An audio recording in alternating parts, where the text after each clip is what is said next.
que Israel e árabes sempre estão em guerra? Aqui é o pastor Marconi Silva e hoje trago uma mensagem muito especial para todos vocês. Antes de mais nada, vamos meditar na palavra de Deus com um versículo que nos traz luz e sabedoria para compreendermos melhor os eventos do nosso mundo. Em Isaías 2:4 lemos: Ele julgará entre as nações e resolverá contendas entre muitos povos. Eles farão de suas espadas arados e de suas lanças foices. Uma nação não levantará espada contra outra nação, nem aprenderão mais a guerra. Hoje vamos falar sobre um tema que tem intrigado muitas pessoas ao longo dos séculos. Por que Israel e os árabes sempre estão em guerra? Essa é uma questão complexa e profunda que envolve não apenas aspectos históricos e políticos, mas também espirituais. Vamos juntos explorar as raízes desse conflito, entender os eventos bíblicos e históricos que moldaram essa rivalidade e buscar à luz da palavra de Deus reflexões que possam nos trazer paz e entendimento. Antes de começarmos, gostaria de pedir um favor especial a você, nosso querido espectador.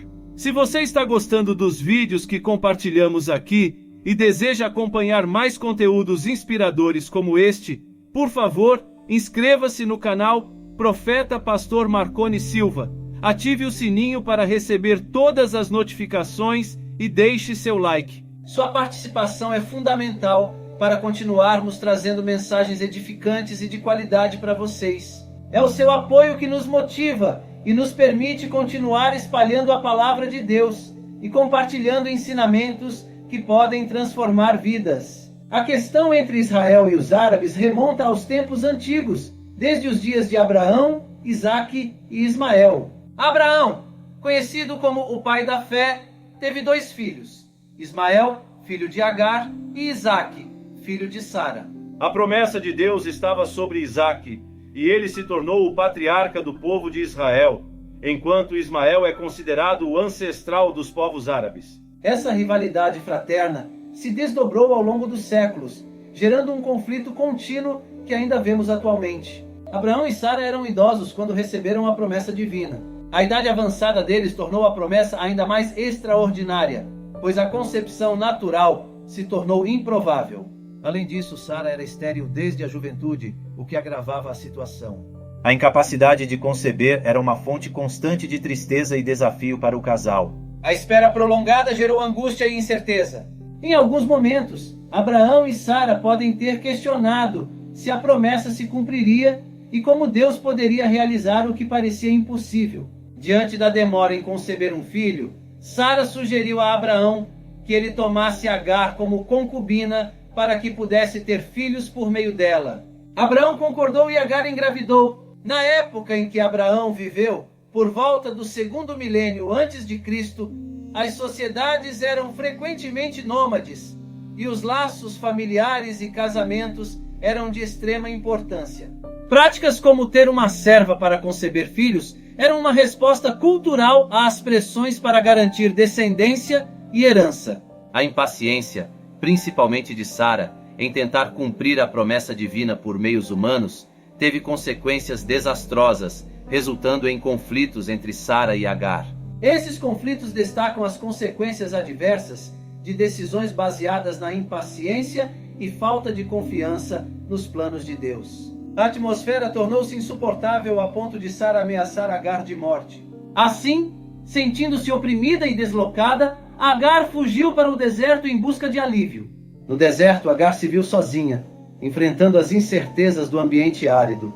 Foi nesse momento de solidão e aflição que um anjo do Senhor apareceu a Agar. O anjo trouxe uma mensagem reconfortante e profética, revelando que o filho que Agar carregava em seu ventre seria chamado de Ismael. O anjo também profetizou sobre o futuro de Ismael, descrevendo-o como um homem selvagem, mas abençoado por Deus.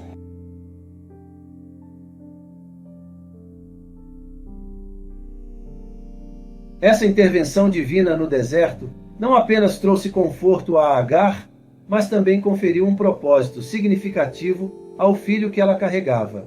O nome Ismael significa Deus ouviu, refletindo a resposta divina ao sofrimento e às circunstâncias de Agar. Assim, Agar retorna à casa de Abraão e tempos depois nasce Ismael.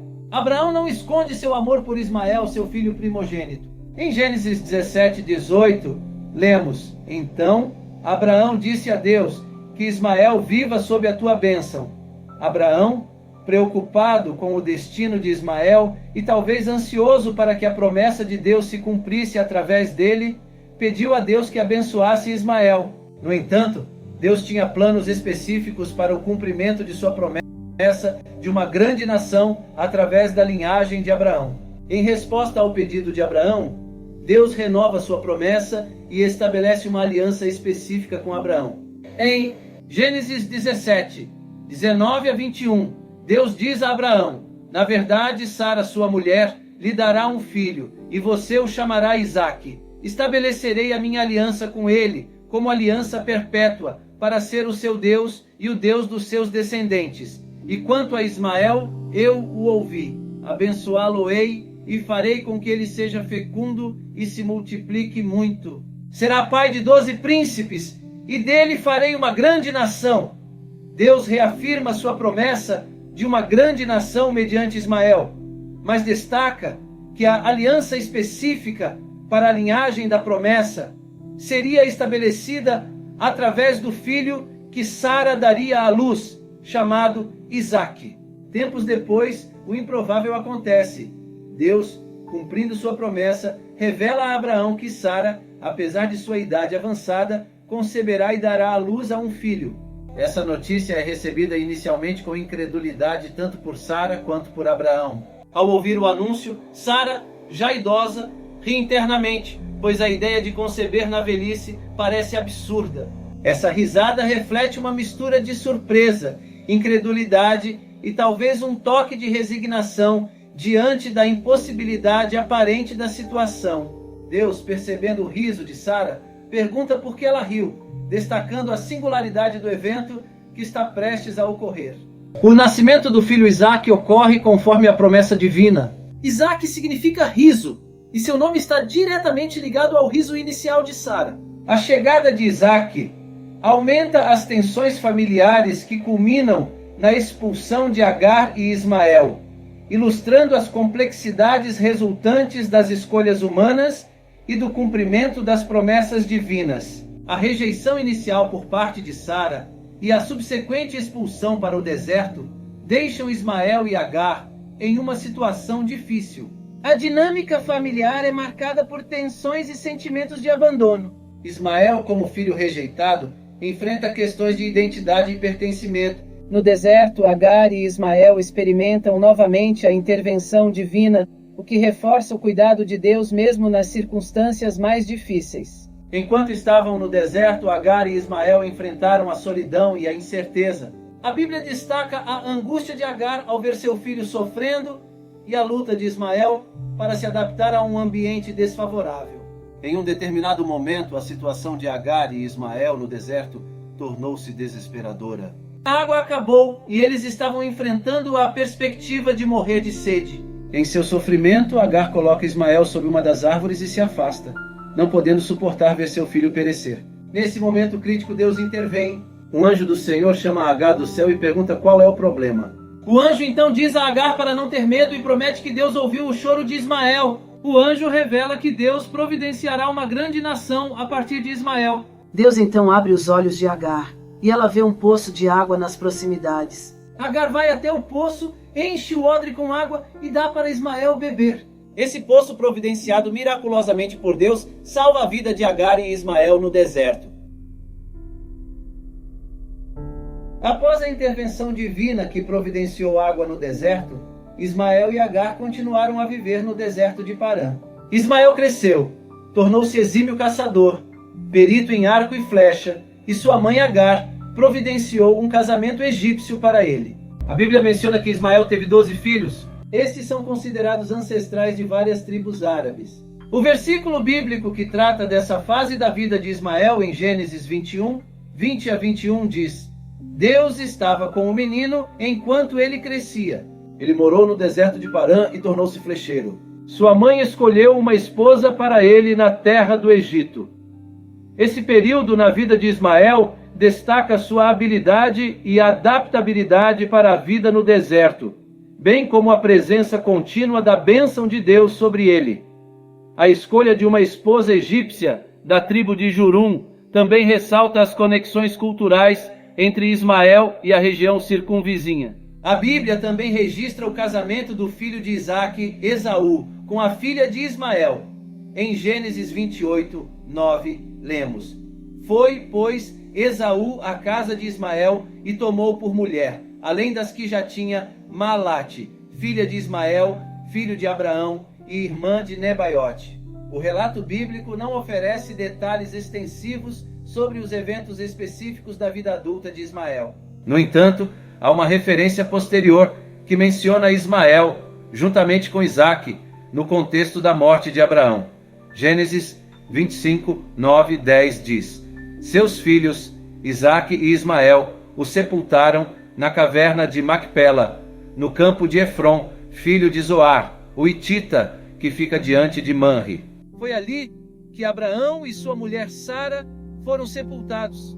Essa passagem indica que, apesar das circunstâncias iniciais desafiadoras, Ismael e Isaque, meio-irmãos, se reuniram para sepultar seu pai Abraão. O relato bíblico menciona a morte de Ismael, mas não especifica a causa. Em Gênesis 25, 17, lemos: Estes são os anos de vida de Ismael, 137 anos. Ele expirou e morreu, e foi reunido ao seu povo.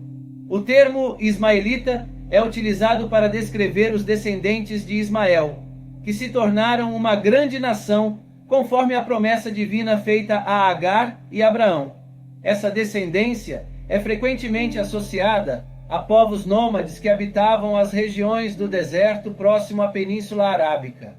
Assim, o nome Ismael tornou-se não apenas uma designação para uma linhagem específica, mas também um nome relativamente comum e bastante citado na Bíblia.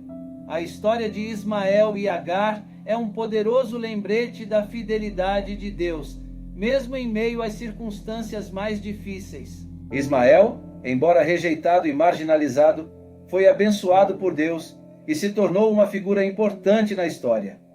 A intervenção divina no deserto mostra que Deus não abandona os que estão sofrendo e que sua providência é constante. Deus ouviu o clamor de Agar e Ismael e proveu um meio de sobrevivência no deserto, simbolizando que Ele está sempre atento às nossas necessidades e pronto para intervir em nossos momentos de desespero. A relação complexa entre Isaque e Ismael, culminando na reunião para sepultar Abraão, ilustra como Deus pode trabalhar através das circunstâncias para trazer reconciliação e cumprimento de suas promessas. Mesmo em meio a conflitos e tensões, a mão de Deus está presente, guiando e abençoando seus filhos. Em Romanos 8, 28 lemos: Sabemos que Deus age em todas as coisas para o bem daqueles que o amam, dos que foram chamados conforme o seu propósito.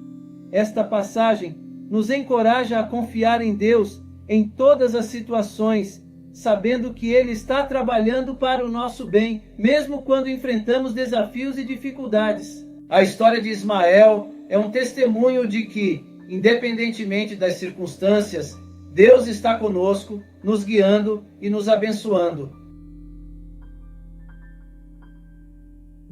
Em meio a esses relatos, quero fazer um convite especial.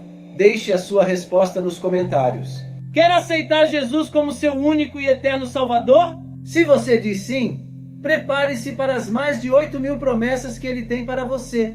Vou deixar nos comentários fixados uma playlist para aumentar ainda mais a sua fé. Agradeço por dedicar seu tempo a essa reflexão. E se você gostou deste vídeo, não se esqueça de se inscrever no canal Profeta Pastor Marconi Silva, ativar o sininho e deixar o seu like. Além disso, gostaria de destacar a importância da playlist disponível no canal, onde você poderá se manter atualizado sobre todos os acontecimentos. É uma oportunidade única de aprofundar seu entendimento sobre essas questões tão relevantes e complexas. Queridos irmãos e irmãs, a história de Ismael e Isaque nos ensina sobre a fidelidade e a providência de Deus em meio às nossas provações. Mesmo diante de conflitos e incertezas, Deus está sempre presente, guiando e abençoando seus filhos.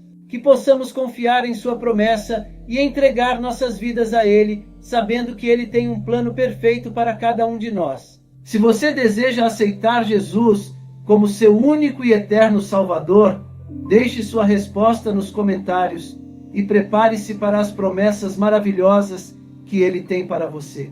Não se esqueça de se inscrever no canal Profeta Pastor Marconi Silva, ativar o sininho e deixar o seu like. Agradeço por sua atenção e que Deus abençoe ricamente a sua vida.